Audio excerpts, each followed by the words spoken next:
ఎన్నికల ప్రచారంలో భాగంగా భీమిలి నియోజకవర్గం జీవీఎంసీ మధురవాడలో 5వ వార్డులో సాయిరాం కాలనీ తిరుగుతున్నాం.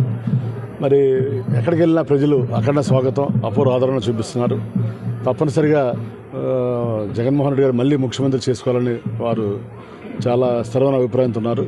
కాబట్టి చంద్రబాబు నాయుడు గారు ఎన్ని కుట్రలు పడినా, ఎన్ని కూటమిలతో వచ్చినా మళ్ళీ అఖండ మెజార్టీతో జగన్మోహన్ రెడ్డి గారు ముఖ్యమంత్రి అవ్వడం ఖాయం. అదే రకంగా భీమిలి నియోజకవర్గంలో కూడా ప్రజలందరూ కూడా మళ్ళీ 5 సంవత్సరాలలో 2,500 కోట్ల రూపాయల సంక్షేమ అభివృద్ధి కార్యక్రమాలు చేశాం. మళ్ళీ జగన్మోహన్ రెడ్డి గారు వస్తే పరిపాలన రాజధాని వస్తుంది, ఈ ప్రాంతం అభివృద్ధి చెందుతుంది అని ఎక్కువ శాతం మంది మరి వైఎస్ఆర్సీపీకి ఓట్లేసి జగన్ గారు ముఖ్యమంత్రి చేయాలనుకుంటున్నారు. అదే రకంగా భీమిలిలో ఎక్కువ మెజార్టీ సాధించి మరి భీమిలిలో వైఎస్ఆర్సీపీ జెండా ఎగరవేసి జగన్ గారి బహుమతికి ఇస్తామని తెలియజేసుకుంటూ, భీమిలిలో వైఎస్ఆర్సీపీ ప్రపంచాన్ని తట్టుకోలేక ఈ గంటా శ్రీనివాసరావు అనే వ్యక్తి మరి వాళ్ళ అనుచరులు నా మీద రోజుకు ఒక రకమైన కుట్రలో బురజల్లే కార్యక్రమం చేస్తున్నారు. మళ్ళీ వాళ్ళు లేటెస్ట్గా ఈ అనకాపల్లి ఎంపీగా వెళ్ళిపోతారని దుష్ప్రచారం చేస్తున్నారు. అవన్నీ కూడా ఉట్టి కథనాలు. ఎవరో కూడా దయచేసి నమ్మొద్దు.